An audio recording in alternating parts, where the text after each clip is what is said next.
Hey, the world's full of fantastic music. Each month, we explore an album of significance, its roots, how it makes us feel, and then banter about its influence and staying power. Join us on our journey as we dissect, discuss, and discover some of the world's greatest albums on The Sonic Collective.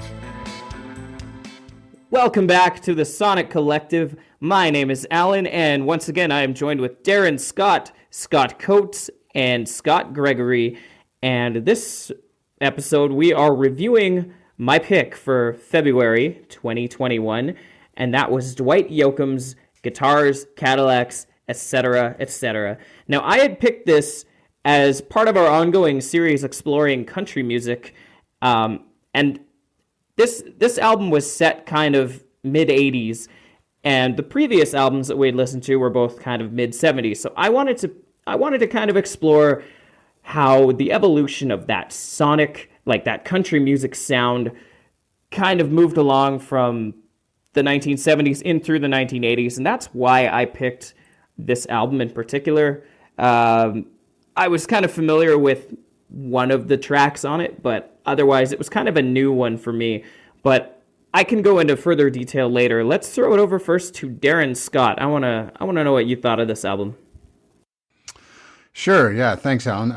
I remember this album. It was in the 80s. I was in high school. I always reference my love of the 80s and the high school days. But that was the best, man. That's where all the best movies are from. You know, there's no 2010s. What's that 2010 awesome high school movie? See, you can't do it. Anyway, well, maybe super bad. But yeah, true. So I was never a big country music fan, but at this time in the kind of mid-late 80s, there was kind of this resurgence and new country starting to come out. And I don't remember listening to a lot, but I remember stuff like Randy Travis, like Love You Forever and Ever Amen was about the same time. And just kind of this kind of resurgence and popularity of country. And realize too that now this is a transition. I find that now it just sounds pretty country pop-like, and it's a bit twangy, and it's a very kind of, often heard sound, this kind of honky-tonk hillbilly that is still around today. But really at the time, it wasn't super popular. Like you're talking Kenny Rogers and Dolly Parton, who we just had in the first pick. But these were the artists that were still kind of popular in the 80s and that type of music. So even though you might think it sounds the same or similar, it actually doesn't. It's quite different. So he kind of introduced this more rock kind of feel to it a bit, and added a bunch of different kind of instrumentation in the way they recorded. He recorded with Pete Anderson was the producer, and he was also his guitarist, an amazing guitarist. He could play any kind of style. Apparently he's just like brilliant guitarist, has played with many other artists. As a producer, he worked with like Roy Orbison, Katie Lang, Lucinda Williams, Buck Owens, Meat Puppets, which is weird.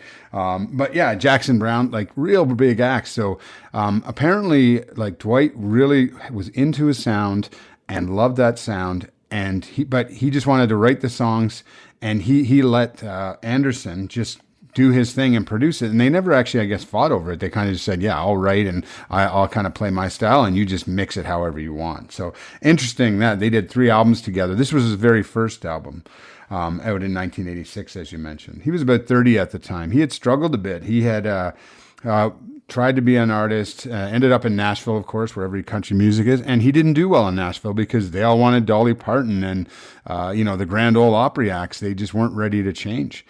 So he went to LA, and funny enough, he played in almost any club he could. And he was playing with like punk bands, and he would play he played with Los Lobos, and just would kind of tour with these people just to get gigs. But he also borrowed from their sound and was trying to develop his own thing and could basically entertain. I can't imagine going to a punk show and Dwight Yoakam being the opener with these songs, but he did it at that time.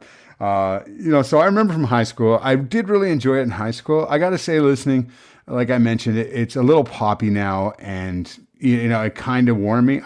I was surprised how many words I remembered going through the album, but it definitely ages maybe not quite as well as some of the other classics.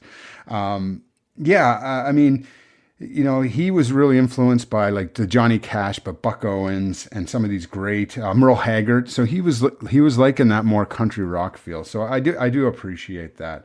I also remember it was a few years later, but now like albums are released and you hear the song so instantly, but back in these days it took years. So I remember when Terminator 2 came out. I don't know if you remember that, but this was in the soundtrack. It was in the movie. Guitars Cadillacs was being played in the bar scene when there was this big bar fight. And I really remember it from that. And that's after that, I remember like, yeah, I like that song. And Steve Earle, who was a contemporary at the time, also really liked that, really kind of pushing the country genre a little more rock. And became really popular. I mean, I was raised in Prince Edward Island, and I mean, if I'm getting these songs and hearing them on local Charlottetown radio, it's probably throughout North America pretty widespread. So it was quite popular at the time. So I mean, that's kind of it. Maybe I'll add a little bit more when I get to my scores, but I want to pass it on to Scott Coates. Thanks, Darren. And interesting pick. I was never a country music guy, but I was a DJ, especially in the 90s. And I played at a place called the Rattlesnake Saloon. And so we played a little bit of everything there, including some country. And Dwight Yoakam was always sort of the kind of country we had to play. And I always kind of liked it.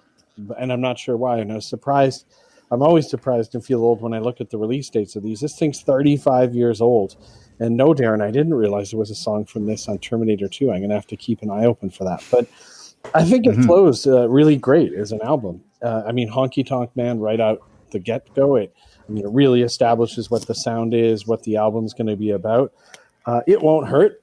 That's a great classic country song, the lyrics. And I literally laughed out loud when I heard him say, "It won't hurt when I fall off the bar stool." I just thought, okay, this is a song with kind of goofy lyrics written in the traditional, pickups broken, dogs dead sort of thing. Really great. I'll Be Gone rolls along real nicely. And then Bury Me is a great toe tapper. And then we get into Guitars Cadillacs, which I really, really love that song. So I think, as it unfolds as an album, it's just a fun country album. Ring of Fire, yeah, I always kind of think it's highly risky for an artist to do a cover of a really well-known song by a really great artist. So yeah, I'm with you on that one. I didn't really like that cover. Yeah. I didn't like it. I mean, he does an all right job, and I just wonder on a debut album, like, you must be short of some songs to get a whole album together, because this is only, I think, 31 minutes.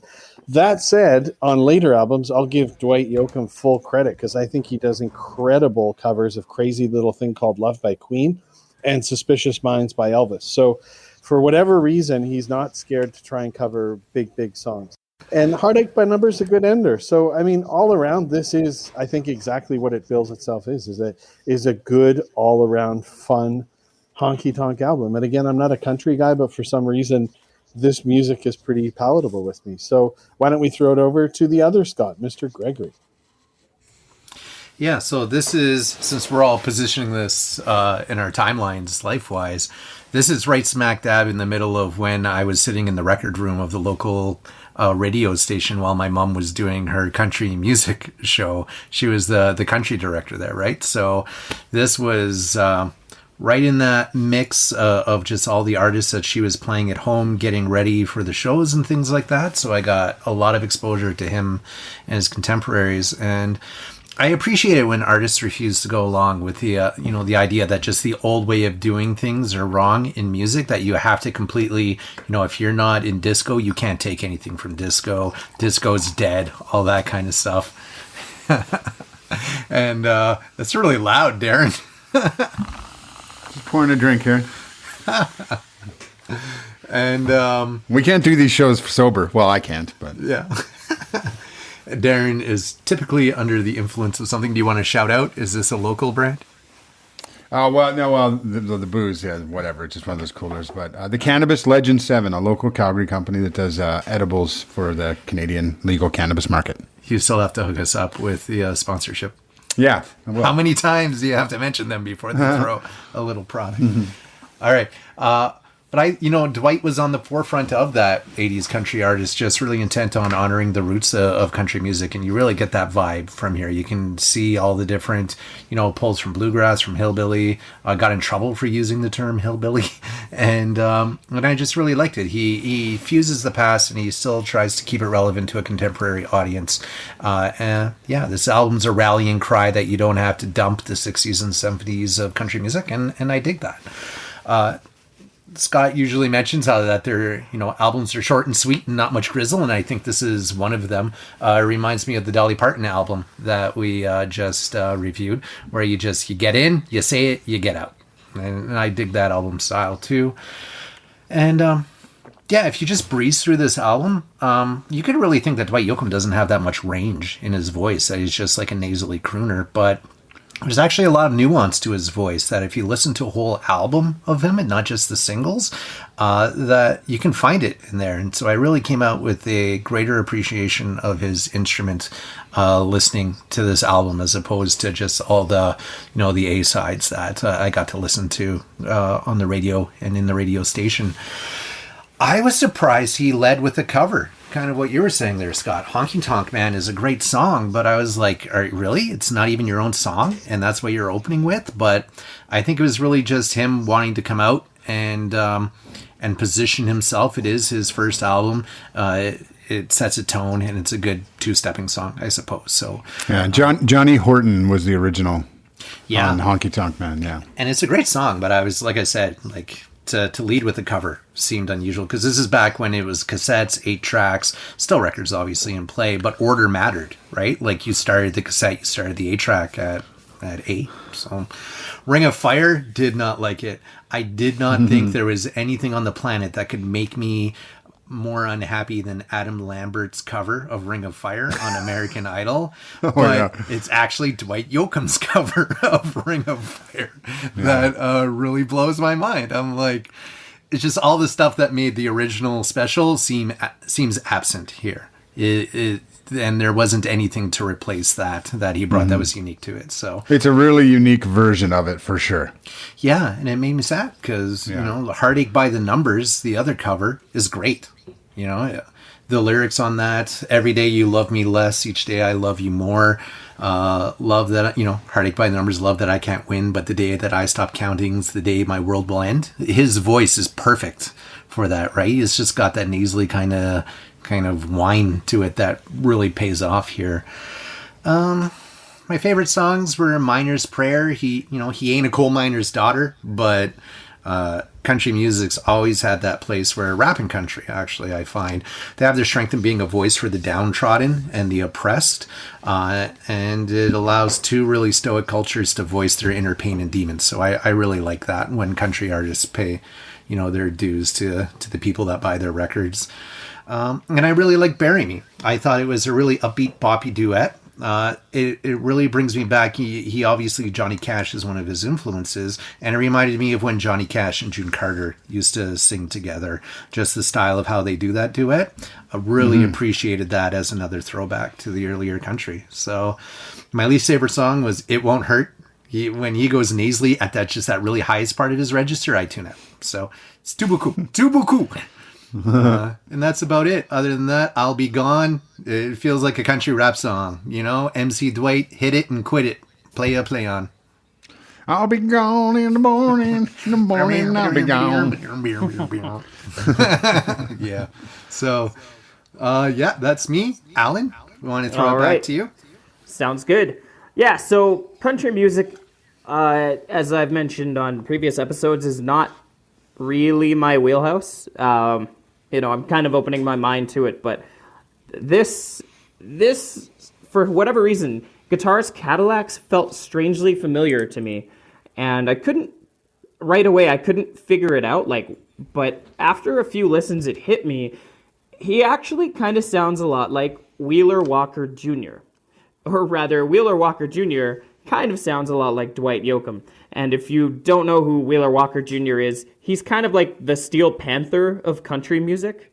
And if you don't know who Steel Panther is, I can't help you out. Wheeler Walker's fun for his lyrical content, mind you, but It was nice to see that Dwight's twangy brand of country wasn't as foreign to my city boy ears as I was really bracing for. And in typical Alan fashion, the more upbeat songs were the ones that really had me engaged. So I'd be bouncing along to tracks like I'll Be Gone and Honky Tonk Man, and the title track, Guitars, Cadillacs in particular. The one track I really enjoyed the most was actually that song Bury Me, which, as Scott mentioned, is the one that featured Maria McKee joining Dwight in. It's like this upbeat male-female harmonization song, and I'm just a sucker anytime I hear male-female harmonizations. So that one was probably my standout pick for the album. I was a little disappointed we didn't actually hear more male-female harmonization. The fiddle. Let's talk about just sonically what this album sounded like. The fiddle was an instrument that kind of played a key role in everything, and that's sort of like, that's something unique to country. You don't hear that in rock music. You don't hear that in hip-hop, really. The fiddle is very much at home on a country music album.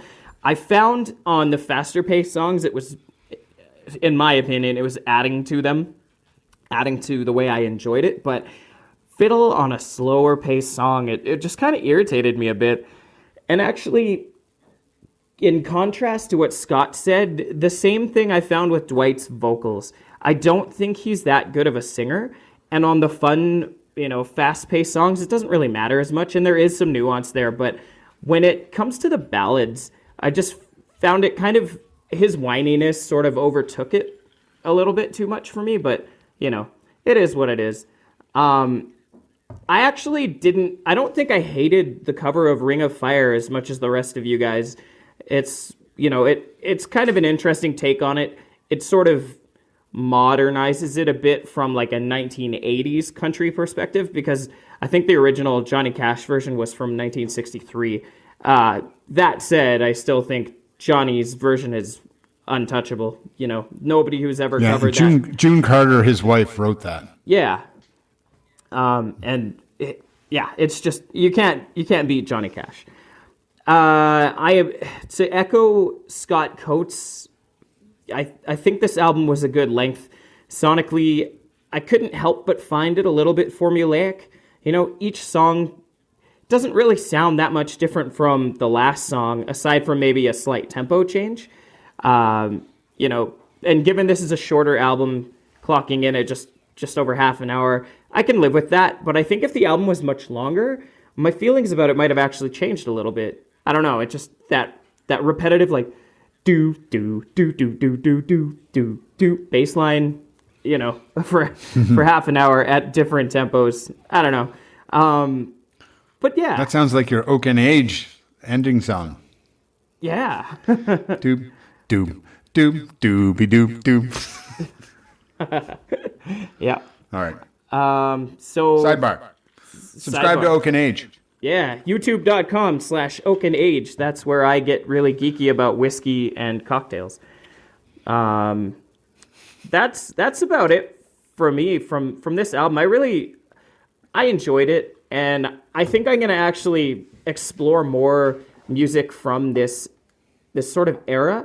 As Darren mentioned, one of his contemporaries was Steve Earle, and I know that both Steve Earle and Dwight Yoakam had this sort of like rebellious, almost like rock and roll aspect to their music that kind of flew counter to what everyone expected from country music back then. And I really love that song Copperhead Road by Steve Earle. So I think this album's kind of opened my mind a little bit to exploring more from at least these two musicians and checking out their discographies from that sort of mid-1980s and onwards. So with that said, I think it's probably time to get into the scores. So, Darren, let's start with you again. Sure. But of course, I need to throw in some factoids. So how about 60 seconds of factoids? Hit us with some facts. All right. So first of all, this did reach number one, this album. I think it was actually the Guitars Cadillacs song itself. It's considered 94th of the top 100 country songs of all time by Rolling Stone magazine. Dwight Yoakam as an artist, he had more than 30 like top 10 singles, sold 30 million albums. Some weird ones. He was the most frequent musical guest ever, I think still to this date, on The Tonight Show across all the hosts, whether it be Johnny Carson or Jay Leno or Fallon now. Yeah, crazy, right? And then he also was the first country music video ever on MTV, was Honky Tonk Man, I believe. Scott Gregory alluded to it, but he was right that he called himself, or he's called the music and himself, hillbilly. And other artists and labels hated that. They made him change the album cover and things like that because they're like, God damn it, Dwight, we've spent like the last 50 years trying to prove we're not hillbillies and country music is legitimate. And then him and Steve Earle brought it right back. So they were all pissed off at him over that. I agree. I think this is a great complete album, though, even though it's a bit poppy. Like, you know what? We live here in Calgary, Alberta, Canada, the home of the Stampede, the Calgary Stampede. You could put this album on and just put it on repeat, and it would like rock any Stampede party for life. And it's definitely something you hear in this city often. And hey, rest in peace to the Ranchmans that got closed due to COVID. So that's a big Calgary country music icon that is now gone, unfortunately. And yeah, so I think he was a really good songwriter too. Like, even though they're a bit poppy, like I said, I was surprised how much of the words I remember to this, and I probably really haven't listened to it much since the 80s. I have bought it in vinyl, but probably in the last few years, and listened to it a couple of times, but really appreciate that, you know, somebody that can write those songs that you remember after all these years, even a pop song, that's impressive. That's a good songwriter. Anyway, to finish off, I think if you tried Violet Tourist Sage and Sour Cannabis from the legal market here in Canada, one of my new favorites, sativa comes in from about 24 to 27%. Kapow! I did not do that before this because I would not have been able to finish this podcast. Just a little edible, that's it. I think I said it was Legend 7, but it's actually Legend Chocolates. Apologies. Anyway, for influence for me, you know, I remember at the time, you know, I never still really pursued much country, but I appreciate what it was. I'm going to give that a 3.5. Would I recommend it, this album? I think definitely, you know, will come in a little poppy, and some maybe newer country music fans and younger people might not appreciate it as much. But I think it's still super fun, and it's played so much on popular radio that you've probably heard some of the songs. So I'm going to come in at a 4 in the recommend. And overall, I'm going to come in at a 3.5. I'm just going to ding it a bit I just don't think it stands up as well as some other albums. I appreciate what it is. It's a super fun, real fun, good party album. It's just not one, you're not going to put it in like a Led Zeppelin clash. You're like, wow, that was like a magical experience. I appreciate it for what it was. Country music fans, I'm sure, love it more than me. But anyway, that's it. When I move on to Scott.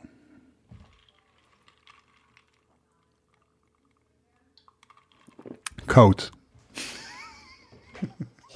Okay. Thanks, Darren. Lots of neat factoids. Mine's I was over 60 seconds. I'm sorry. Mine's pretty quick and simple. Influence, I'll give it a 3. I think when I heard Dwight Yoakam songs back in the day as a DJ, it kind of made me be a bit more open to country music, and I like Dwight Yoakam. Recommend, I'll give it a 4. I mean, how can you ignore Dwight Yoakam? And if you want to understand country music's journey, I think Dwight Yoakam's a good place. I'll give it a 3.5 overall. I enjoyed the album. Short, sweet, tight, no fat in there, just the Ring of Fire. But aside from that, solid album. How about you, Mr. Gregory? Yeah, I'm going to put Influenced as a 3. I think he and I were influenced by the same people, but, you know, outside of listening to him in the radio station and the singles, you know, I think his contemporaries had more of a play on me than he did. Would I recommend? I'll put it at a 3.5. I think there are other contenders out there to really find that 80s fusion of the 70s country into the 80s pop. He does get a little bluegrassy, so I enjoy that. If you like bluegrass, you'll probably enjoy a chunk of this album as well. Overall, I'm going to bring it down to a 3, just because sometimes he just gets a little too nasally for me, and I can't completely forgive that. Sorry, Dwight. But overall, it's a solid album. I think it's definitely worth at least one listen to. You might pull a single or two out of it. Will you go back to it many times? I don't know. Mileage may vary. Alan? Perfect. All right. I think so far in our country music series, this one is my personal favorite.